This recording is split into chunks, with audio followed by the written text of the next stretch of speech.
En estos domingos yo he estado predicando, este es el tercer domingo,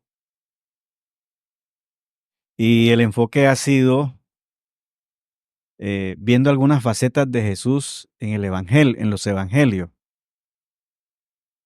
Y ya vimos en el evangelio el primero que vimos fue el evangelio de Juan, a Jesús como Dios. En el evangelio de Marcos, a Jesús como Marcos quiere que veamos en su libro a Jesús como el Mesías y el Hijo de Dios. Eso lo vimos el domingo pasado. Vamos a ver una faceta de él en Lucas, cómo lo presenta Lucas y cuál es la pastoral para nosotros que tenemos allí. Evangelio según San Lucas. Gracias.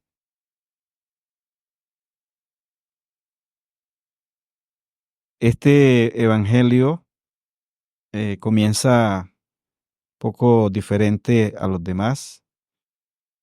En el capítulo 1, quiero que lo leamos, versículo 1 al 4. Lucas dice que su evangelio es una investigación que él hace. Lucas capítulo 1 dice que es una investigación que él hace para una persona que viene a ser su mecenas. Un mecenas es una persona que te patrocina una investigación. ¿Vieron? Esa palabra viene de un señor que vivió en el año 40 antes de Cristo, se llamaba Mecenas, y él se dio en el gobierno de Augusto para patrocinar a los artistas y las personas que escribían. Entonces allá tomamos esa palabra mecenas. Y Lucas, que es un griego educado, parece que le dedica su evangelio a esa persona que le patrocina su investigación, porque para hacer esta investigación se necesitaba viajar. Lucas tuvo que viajar hasta Éfeso para entrevistar a María, que vivía allá. ¿Se acuerdan que en la cruz Jesús le dijo a Juan, madre, he aquí tu hija, tu hijo, hijo, he aquí tu madre, ¿cierto?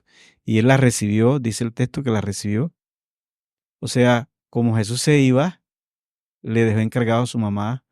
No sé por qué Jesús no le dejó encargado a su mamá a los demás hermanos, a los demás hijos, sino que se la encargó a Juan. Y Juan, en cumplimiento de esas cosas, se llevó a María a Éfeso. María murió en Éfeso. Y allá fue Lucas a entrevistar a María. Por eso en el Evangelio de Lucas tenemos detalles que otro evangelio no tiene acerca de la niñez, adolescencia y juventud de Jesús.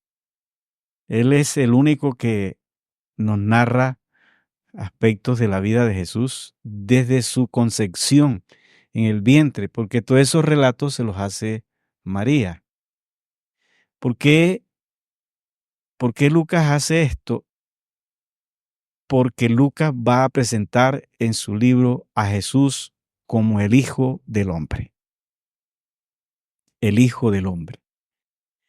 Desde el año 400 antes de Cristo hubo un señor, un griego, llamado Diógenes, un filósofo que vivía en un barril, no sé cuántos han leído de Diógenes, y él se dio a, desde allí empezaron la búsqueda de los griegos de buscar el hombre altamente ético, el hombre urbano,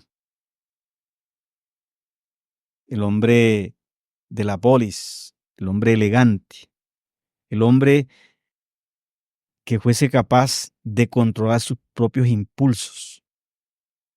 Entonces los griegos se dieron a esa búsqueda. Estamos en el año primero de nuestra era. Lucas sabe eso. Lucas es griego y él sabe que los griegos están en esa búsqueda del hombre. Y Lucas encuentra en Jesús el hombre, el Hijo del Hombre. ¿Oyeron? Y se lo presenta así a Teófilo. Dice, vamos a empezar desde el versículo 1, para aquellos que piensan que en la investigación tampoco no es operada por el Espíritu Santo. Claro que sí. Cuando uno estudia, investiga, también el Espíritu Santo está allí. Fíjense que este texto no es tan inspirado, es investigado.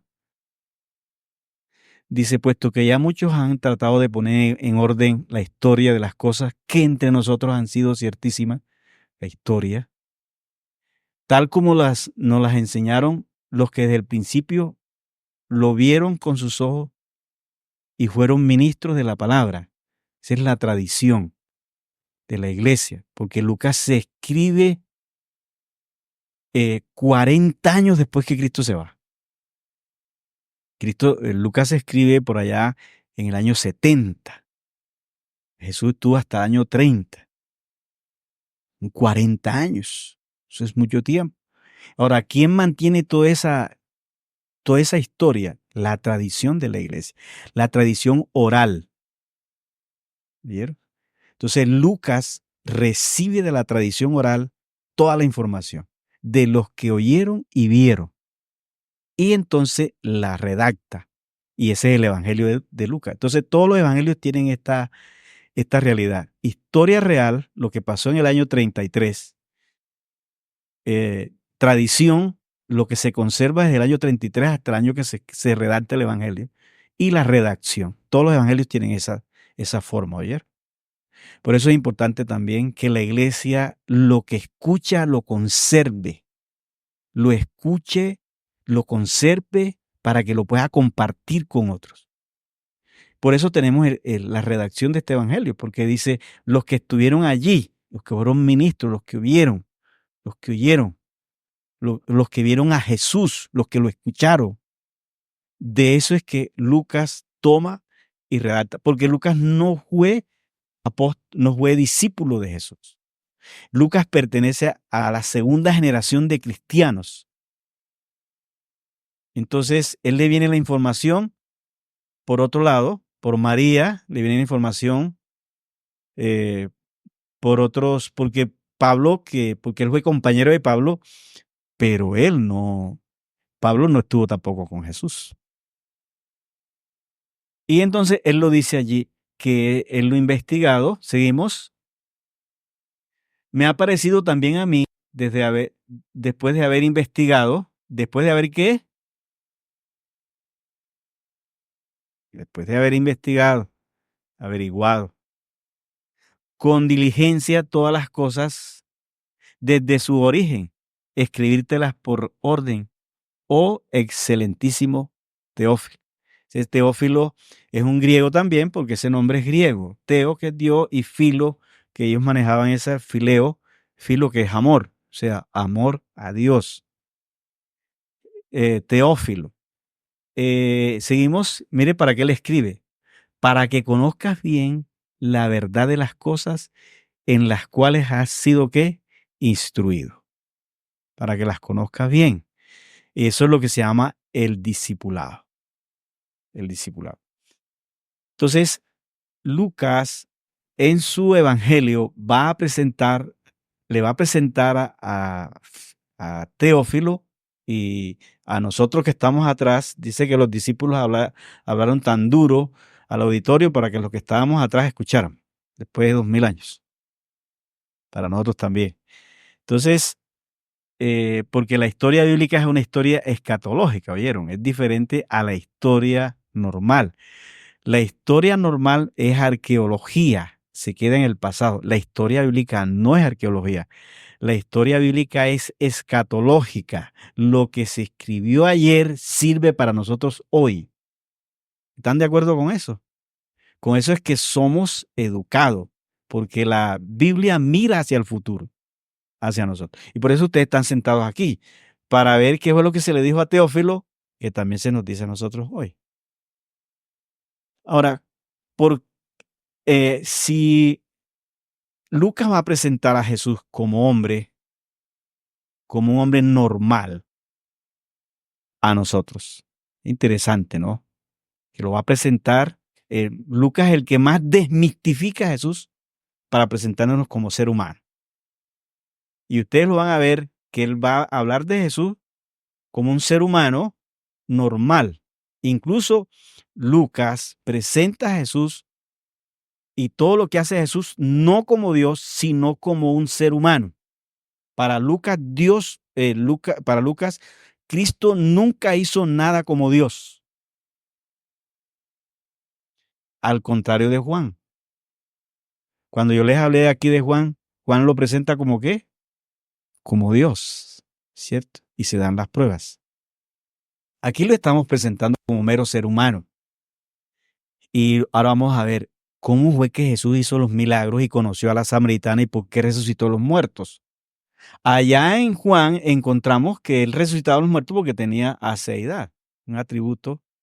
¿Así es? Sí, es un atributo de Dios, tener vida en sí mismo. Pero vamos a ver cómo lo hace en Lucas, cómo se da este proceso de si este es un hombre, un ser humano. Para eso entonces, Lucas habla del nacimiento de Jesús.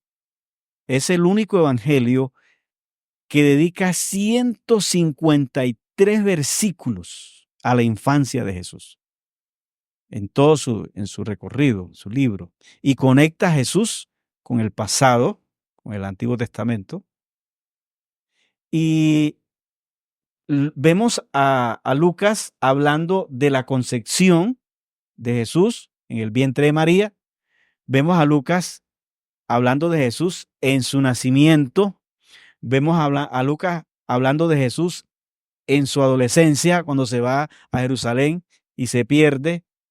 Vemos a Jesús hablando de Lucas como joven, ahora lo vamos a ver para que se den cuenta cómo lo presenta él. Y después vemos a Lucas hablando de Jesús cuando inicia su vida pública, hasta terminar en la cruz y su resurrección. Entonces, a Lucas va hablando de Jesús como todo un proceso de un ser humano. Ahora, ¿qué nos interesa hablar aquí de Jesús como el Hijo del Hombre? Para nosotros es muy pastoral ese Cristo. Ver a Cristo como nosotros, con las mismas dificultades nuestras, es muy pastoral para nosotros. Pero, ¿qué lo lleva a Él a hacer lo que fue? Ahí aprendemos nosotros. En primer lugar, encontramos que Jesús, toda su educación se dio en su casa. María, porque según la tradición judía, las mujeres eran las encargadas de la transmisión de las enseñanzas y de la educación de los hijos. María educó a Jesús y lo educó en la tradición de ellos. María le enseñó a Jesús todo acerca de la tradición religiosa. María le enseñó a Jesús ir a la sinagoga. Le enseñó una costumbre. Lo llevó a las fiestas principales religiosas en Jerusalén cuando ya tuvo la edad. Un niño judío es hijo de la ley a los 12 años. Antes no. A los 12 años ya puede ser miembro de la sinagoga, ya puede asistir a la sinagoga y puede acolitar la lectura y puede subir a las fiestas arriba en Jerusalén. Eso está en el capítulo 2, cuando ya María lleva a Jesús a Jerusalén a la fiesta. Oigan eso. Y es cuando Jesús se queda sin permiso de María después que regresa, como cualquier adolescente sin pedir permiso. Y dura María con José buscándolo 3 días y después suben a Jerusalén y allá lo encuentran. Y cuando lo encuentran hablando con los sacerdotes Y ella les dice, hijo mío, nos tienes angustiado, tenemos 3 días de estarte buscando. Y él atrevidamente le dice a María, ¿y ustedes para qué me buscan? Interesante, ¿no? Un adolescente. Y no sabe que en los negocios de mi padre me es necesario estar. ¿Cómo así? Tú todavía no te puedes encargar de eso. Faltan 18 años, tienes 12, a los 30 es que te toca. Y María le dijo, me hace el favor y se va conmigo. Usted puede ser muy Dios, pero usted se va conmigo ahora. Y se lo lleva. Y dice que estuvo sometido a María todo ese tiempo, hasta que se manifestó. Entonces Jesús aprende una costumbre. Mire lo que dice el capítulo 4 de Lucas, versículo 16. La costumbre que le enseñó María a Jesús, como cualquier ser humano. Y quiero decirles en esta mañana a todos que están aquí, que esta es una buena costumbre que hay que enseñarle a nuestros hijos. Por lo menos mis hijos no me pueden reclamar eso, que aún nacieron en la iglesia. Usted tiene que traer al pelado a la iglesia así no quiera. Mientras usted tenga mando sobre él, usted lo trae, ¿sí o no? Mientras yo le dé de comer, usted me obedece. Si no me quiere obedecer, va a llegar a su torta aparte. ¿Cierto, Andrés? A ver, ¿podemos colocar ahí? Lucas 4:16. Así es. Y dejámoslo aquí y dejemos tontería de que eso va a traumatizar al pelado. A mí mi mamá me correteaba con un palo por allá por la...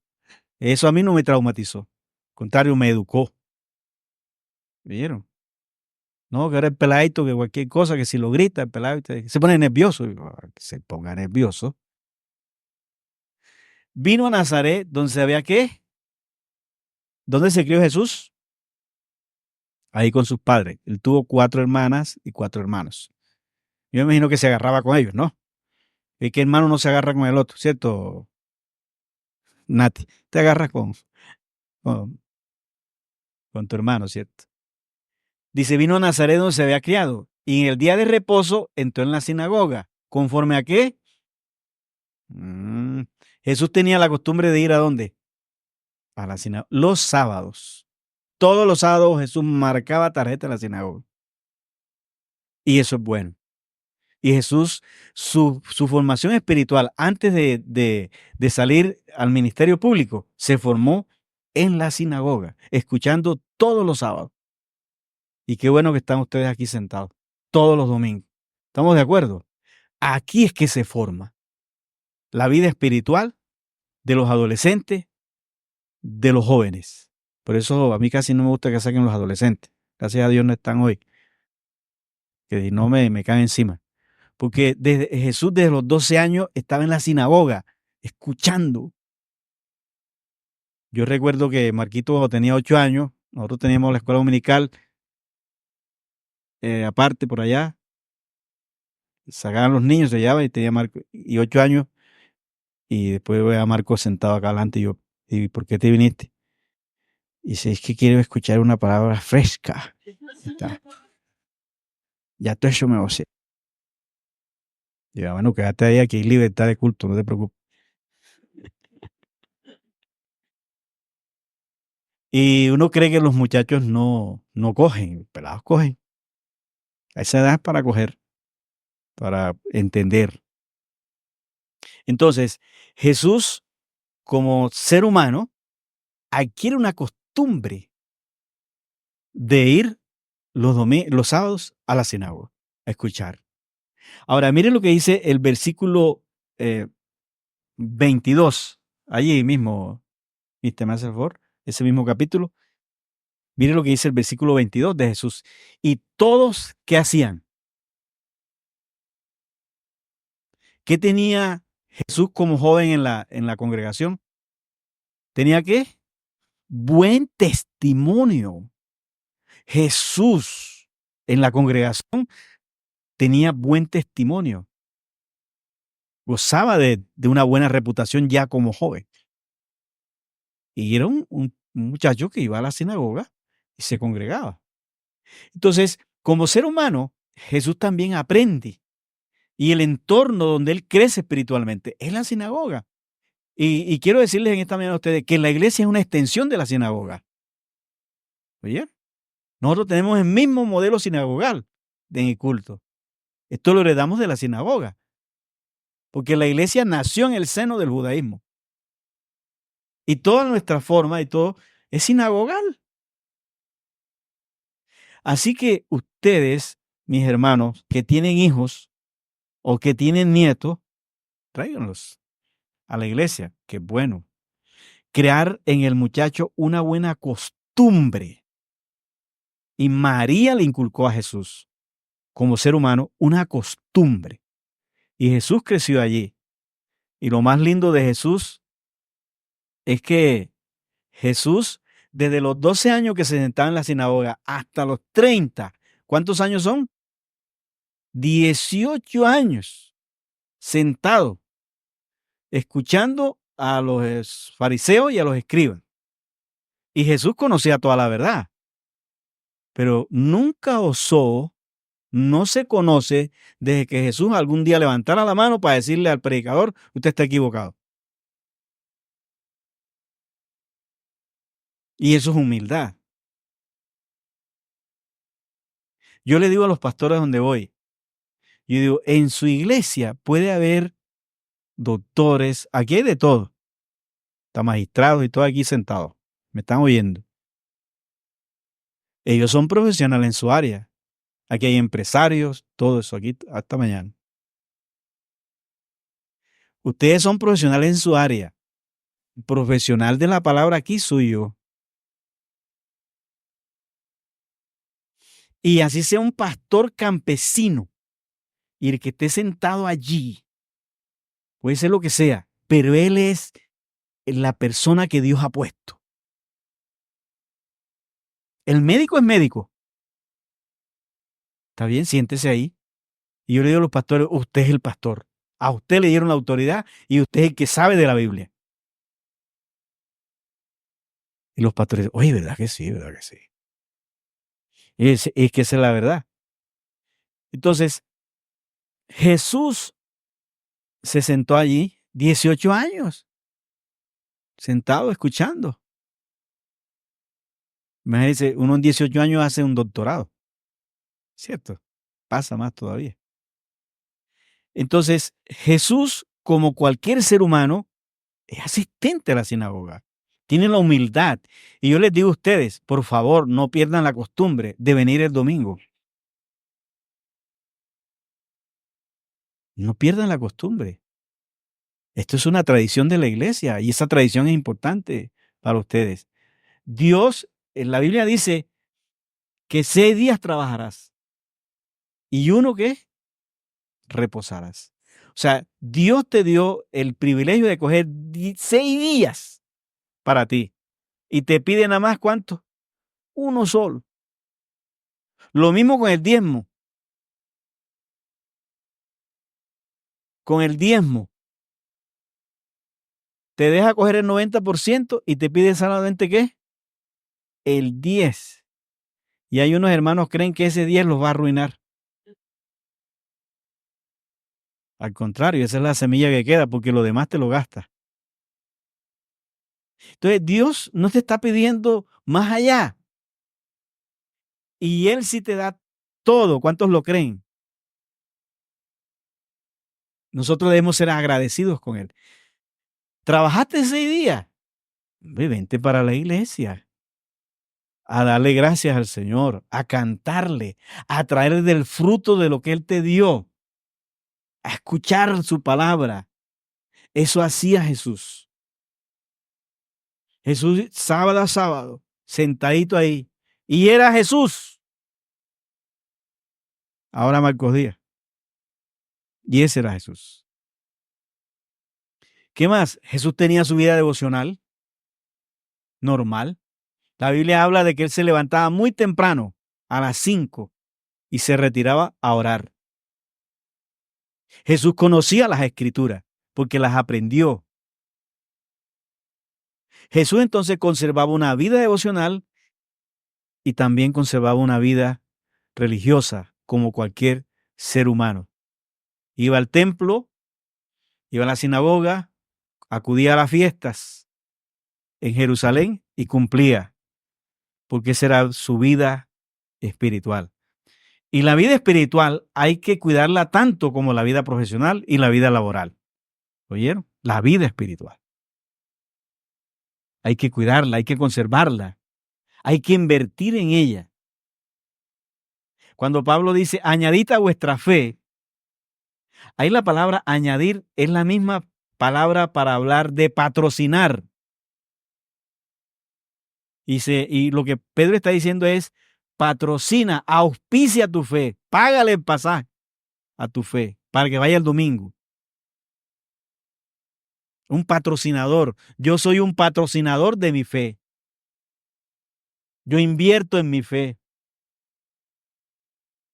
para que ella crezca. ¿Qué está diciendo Armando? Yo pago taxi. Armando vive aquí.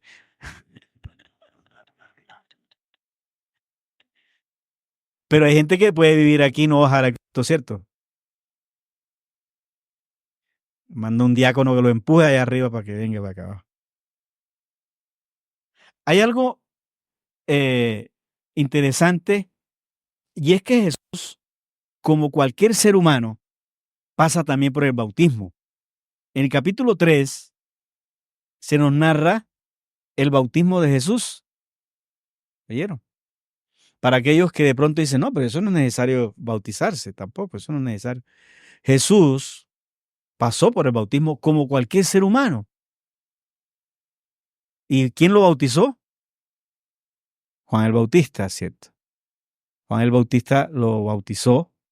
Entonces, y aquí en el bautismo de Juan, también es importante entender que Juan es quien ya en la parte adulta de Jesús, a los 30 años, es quien va a marcarle el camino a Jesús y es el que lo va a promocionar para que Jesús salga al ámbito de su ministerio, porque Juan es el que le prepara el camino a Jesús. Eso nos enseña a nosotros que antes de Jesús, Juan fue primero.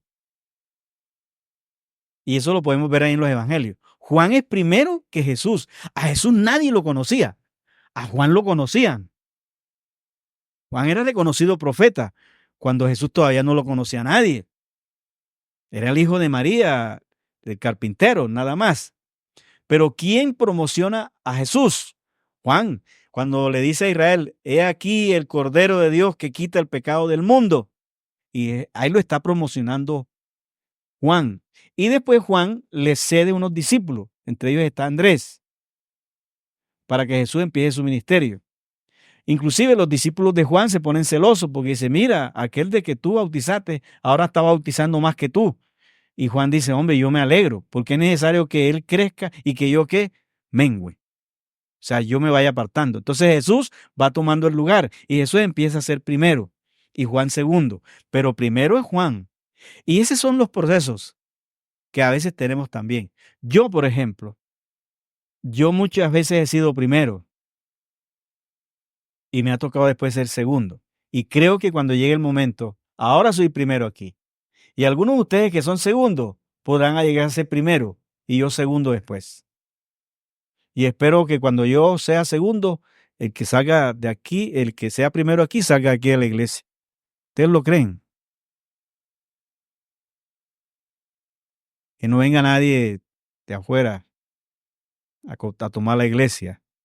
Y yo entonces me sentaré también a escuchar a quien haya sido mi discípulo. Y esa es la dinámica. Y Jesús nos enseña eso. Otra cosa de Jesús, y esto es, espero que sí ustedes lo tengan. Quiero que coloquen allí el capítulo 3, versículo 21 y 22. A esto sí los quiero animar de una manera especial. Y yo creo que Lucas está haciendo esto es para dejarnos a nosotros un modelo con Jesús. Dice, aconteció que cuando todo el pueblo se bautizaba, también Jesús, ¿qué fue qué? Bautizado. Jesús es bautizado como cualquier ser humano. ¿Oyeron? Ahora, si ustedes van atrás de esta lectura, en el versículo 23 de ahí mismo, quiero que lo coloquen allí. O no, adelante, perdón. Versículo 23, este es el 21. Mire lo que dice Lucas. Jesús mismo, al comenzar su ministerio, era de ¿cómo? ¿De cuánta edad? De 30 años. Uy, yo a mí eso, cuando yo leo eso, yo me erizo. Dios cumpliendo años.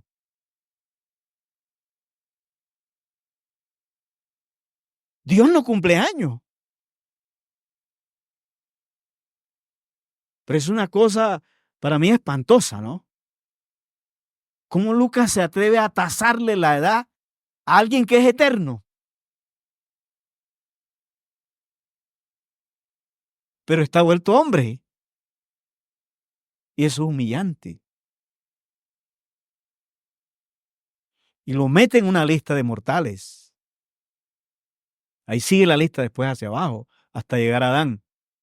Porque Lucas quiere demostrar que este es el hijo del hombre. Normal, mortal.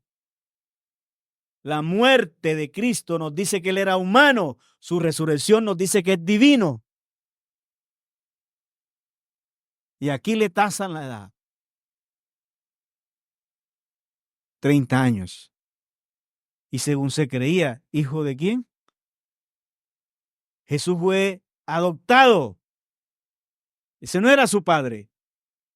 Como ser humano sufrió la adopción para que ustedes y yo fuésemos adoptados ahora en Él. Él sufrió la adopción también, como ser humano. Y si tú has sido hijo adoptado, Él también fue adoptado. Él vivió con alguien que no era su padre. Vivió todo eso. Y yo creo que Lucas nos quiere decir, aquí tenemos un modelo, ¿no? Y ahora sí volvamos al versículo 22, 21 y 22. Dice que cuando él fue bautizado, cuando el pueblo se bautizaba, y orando el cielo se abrió. Oiga eso. El cielo se sacudió también. Y descendió el Espíritu Santo sobre él, en forma corporal como paloma. Imagínense que cuando él está en la fila de los bautizantes, como cualquier parroquiano, dice que cuando el pueblo se bautizaba, él también se metió en la fila. Y en Mateo dice que eran miles los que venían al bautismo. Y allá Juan solo bautizando en el río, haciendo la fila. Y él se mete en la fila. Para él no hubo nada especial. Ah, que él era hijo de Dios, venga de primero. No, se metió en la fila. Pero a su turno. Y ahí caminó. No sé qué número te tocaría. Si fue con el Sirven de aquí, con la EPS.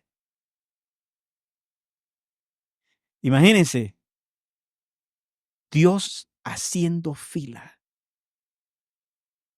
Y desde el cielo, el Padre viendo todo eso, a su Hijo. Y el Salmo 16 ahí se encarnaba.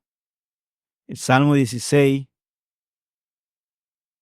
yo quiero que lo coloquen allí, como la poesía habla de él ya desde allí. Dice, porque para los íntegros es toda mi complacencia. Dice, porque no, el versículo 1, para los santos, guárdame, oh Dios, porque en ti he confiado. Oh alma mía, dijiste, sigue, oh alma mía, dijiste a Jehová, tú eres mi Señor.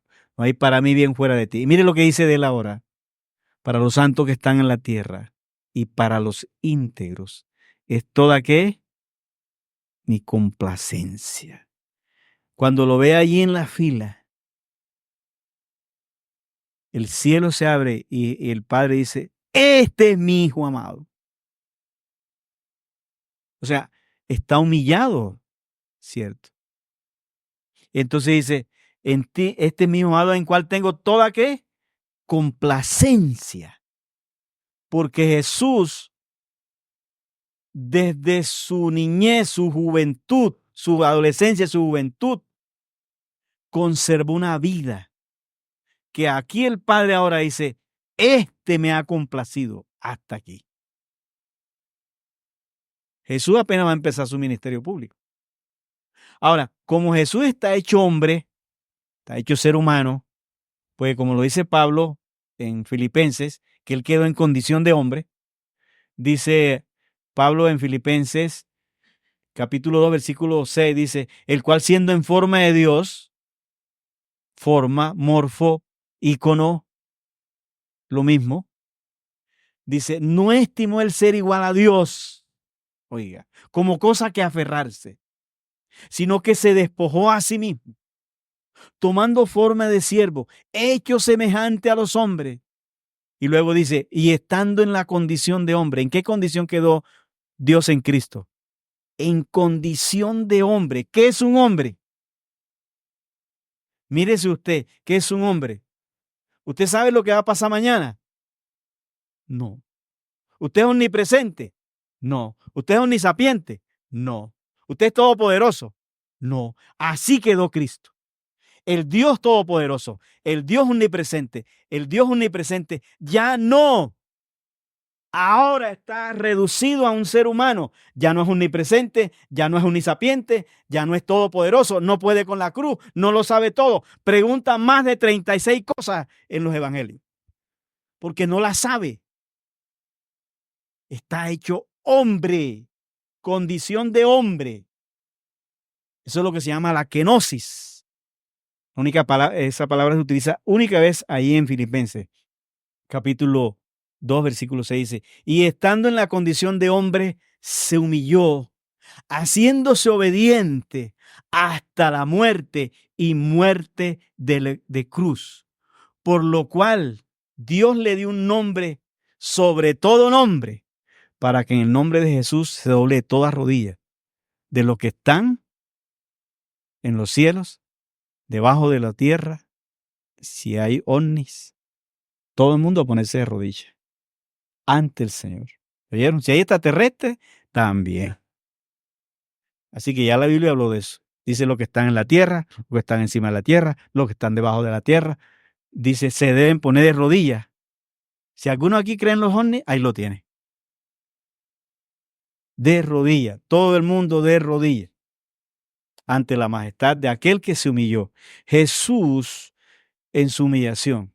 Ahora, estando en esa condición de hombre, no es todopoderoso, no es omnipresente, porque ahora Dios está en un solo lugar, no puede con la cruz, no sabe las cosas. ¿Qué tiene que ahora pasar para que Jesús pueda llevar a cabo su ministerio? Hombre, sencillo. Tiene que ser lleno ¿de quién? Del Espíritu Santo. Entonces el Espíritu Santo viene y viene sobre Jesús. Y llena a Jesús. Dice, y descendió el Espíritu sobre él en forma corporal como paloma. Y vino una voz del cielo que decía, tú eres mi Hijo amado, en ti tengo complacencia. Y mire lo que sigue, capítulo 4, ese es el capítulo 3, versículo, y es que Lucas tiene que hacer esta saga. Mire ahora lo que dice el capítulo 4 de Lucas. Jesús viene del río. ¿Qué pasó con el bautismo? El Espíritu Santo, ¿qué? Lo llenó, ¿cierto? El Espíritu Santo lo llenó en el río.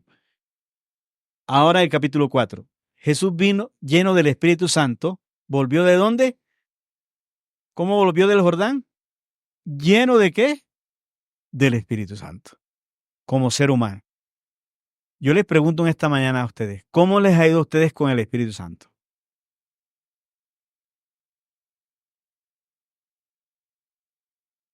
¿Sí saben que esto hace parte de la vida religiosa?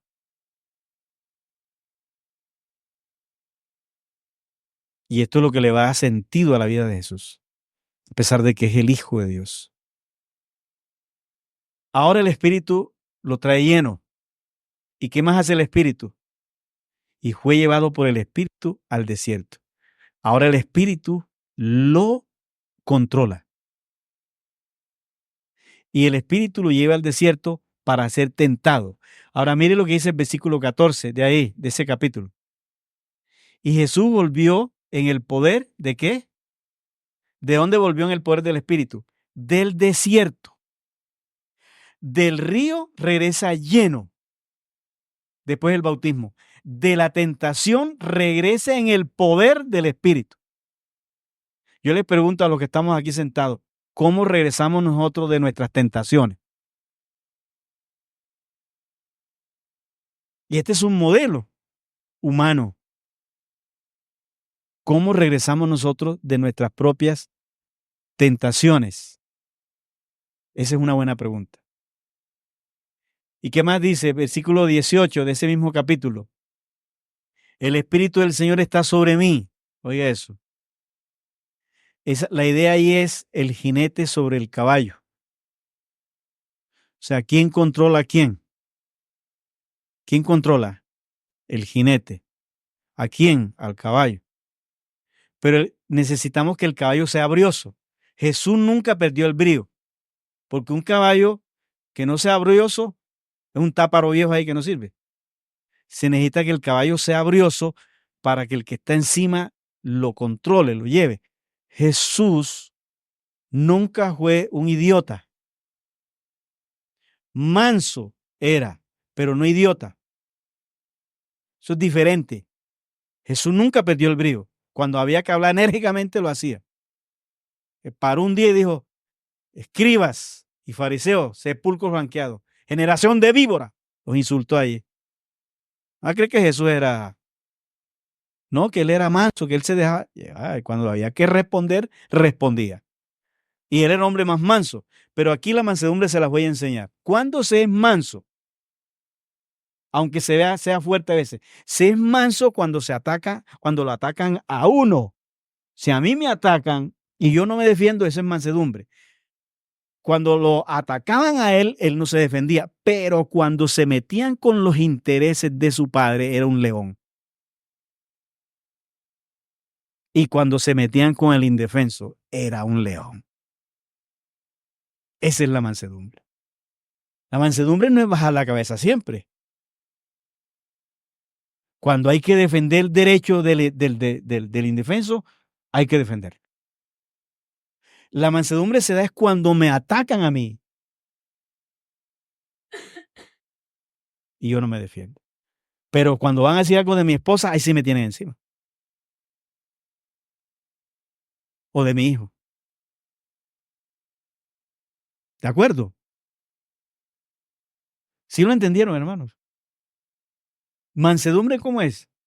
Cuando dicen algo de mí y yo, está bien. Pero cuando van a atacar, si van a hablar de alguien allí, yo no entro en eso.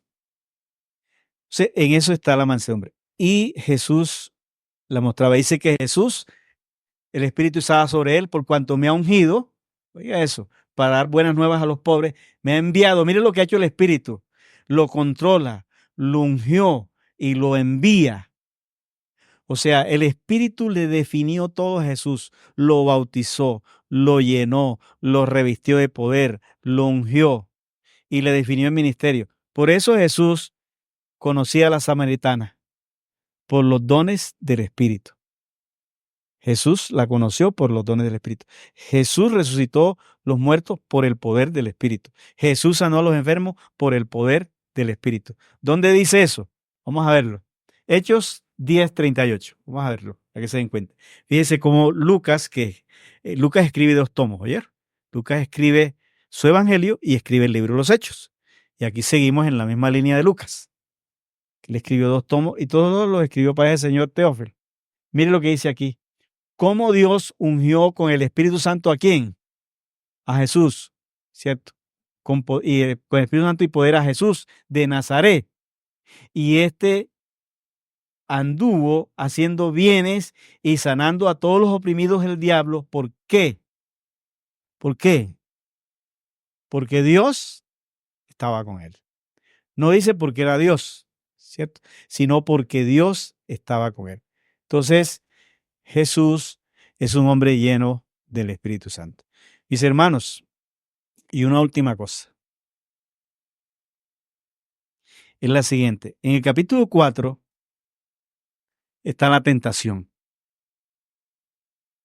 Aquí le quiero dejar claro esto a los varones, especialmente. Y ustedes dirán, ¿por qué a los varones?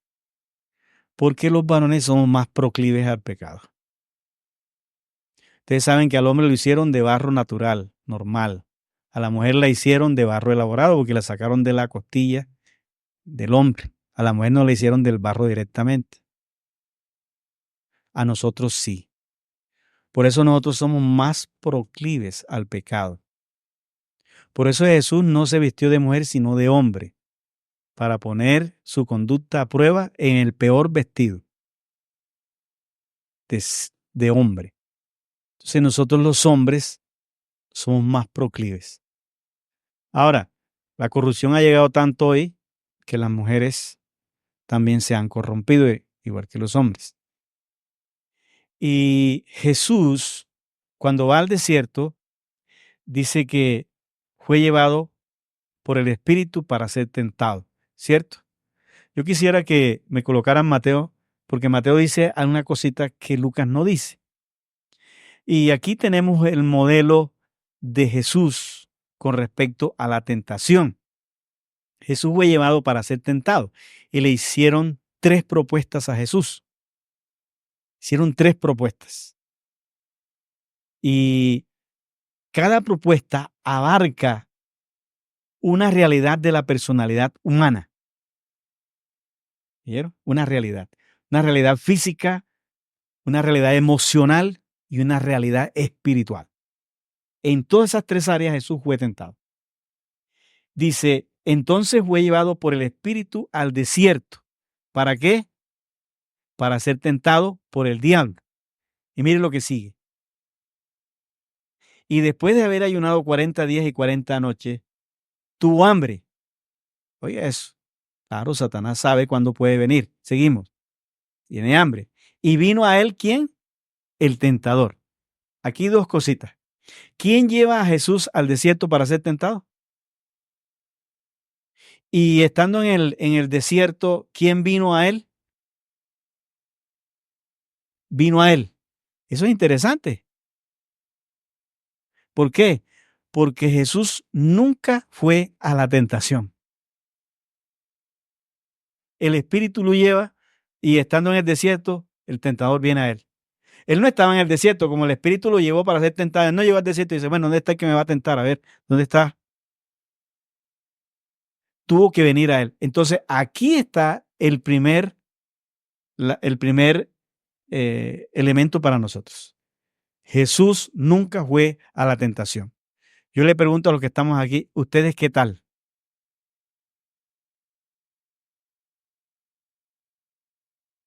La tentación va a venir. El problema es que usted vaya a ella. Cuando usted va a ella, es muy posible, un 80% que usted caiga. Cuando la tentación viene a usted, eso es diferente. Ahora, cuando viene a usted, Jesús le enseña cómo tratarla. ¿Cómo la trató él? El tentador le hizo una oferta, ¿cierto? Y le dijo, si tienes hambre, convierte estas piedras en pan. La primera propuesta. Y Jesús le dijo, está escrito, no solo de pan que vivirá el hombre. O sea, Jesús le da una respuesta a Satanás bíblica y contundente para quitárselo de encima, ¿no? Después le hace otra propuesta y Jesús le responde otra vez con la escritura, le da otra respuesta. Y en la tercera le da otra respuesta y al final le dice, apártate de mí, Satanás. Lo echa, ¿no? Ahora, lo que hace Jesús cuando lo echa es que Jesús no es diplomático con la tentación. Miren para acá todos, los varones. El día que usted sea diplomático, gentil, educado con la tentación, dio 90%. Usted con la tentación no puede ser educado, usted tiene que ser maleducado. ¿Qué le dijo el Señor a Satanás? Apártate de mí, Satanás. ¿A quién le dijo así también? A Pedro. Porque no importa si es un amigo, Pedro es un amigo.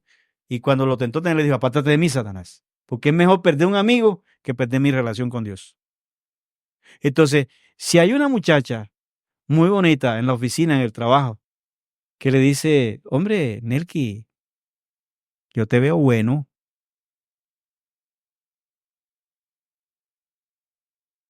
¿Cierto, Nelky? Yo te veo bueno, no te gustaría. Ahí es donde uno tiene que decir, bueno, hace favor. Usted no tiene que dar la explicación. Usted sabe que yo estoy casado con Leudy y tengo 3 hijos. Nada, usted no tiene que dar explicaciones. Porque cuando usted se pone a dar explicaciones, entonces hay que ser mal educados con las personas que nos quieren meter, ¿cierto? Hay que ser displicente con ellos. Yo recuerdo que viví una situación, aquí está Rosana, que la vivimos allá. Allá había una abogada, 38 años, divorciada. La iglesia, estaba viniendo a la iglesia, tenía como 3 meses. Y cuando me bajé del púlpito, se acercó y me dijo, pastor, anoche tuve un sueño con usted. ¿Usted por qué no me visita en la casa? Fue directa. Unos sueños mojados. Supone a temblar, que sea, ¿cierto? Y yo le dije, Rosana, ven acá. Y la llamé y estaba ahí. Vamos a orar por esta hermana, porque esta hermana tiene unos sueños perversos. Y se fue de la iglesia.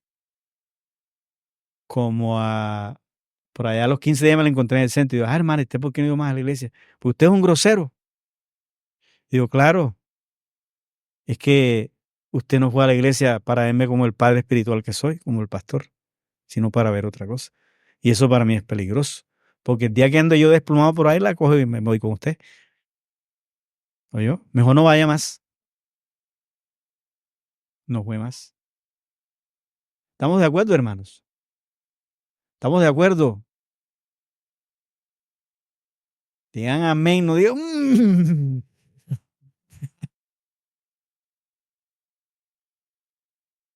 Jesús le dijo, aquí de mí, Satanás. Que sea maleducado con la tentación. No se pongan a ustedes a darle rodeo porque ella es una persona muy decente, que qué pecado no respeta. ¿Oyeron? ¿No? Que es una señorita, una muchacha aquí, bien elegante, y no hay que decirle así. Y viene la muchacha y te dice, ay, es que yo no sé, es que yo sueño con usted, Nelky. Ya cogió a Nelky, no está David hoy. Y si usted no sé, me voy a volver loca, me puede envenenar. ¿Cómo le va a decir Lucas? Nelky, yo te ayudo a comprar el veneno. Jesús, no vayan a creer. Y de aquí le digo de paso a los hombres. Jesús manejó la tentación. Le dio un manejo espiritual también con la palabra. Estaba lleno del Espíritu Santo. Y plantó a Satanás. Y le dijo, vete de mí. Y hay momentos en que no tenemos esa fuerza. Y lo más recomendable, para mí es el único demonio que no se puede reprender.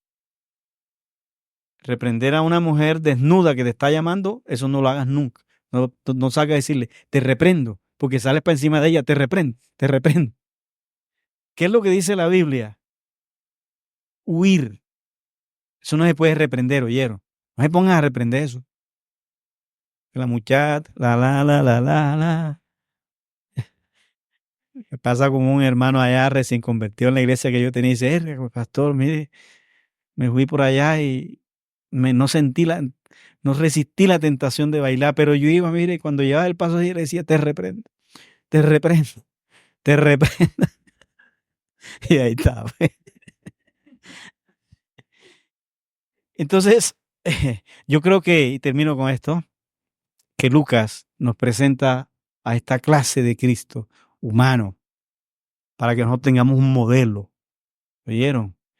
Además, tengamos en él también el socorro que necesitamos. El momento, cualquiera que sea el momento, porque Jesús vivió todos los momentos. Pero ¿Qué nos enseña Jesús? A conservar una vida espiritual, viniendo al lugar de reunión, como se lo enseñaron a él, buscando una relación con el Espíritu Santo y aprendiendo de él a soportar las tentaciones. Ese es el modelo que tenemos de Jesús. Y ustedes como congregación lo tienen a él. Yo lo tengo a él como el Hijo del Hombre. El Señor nos bendiga a todos. Vamos a orar, por favor.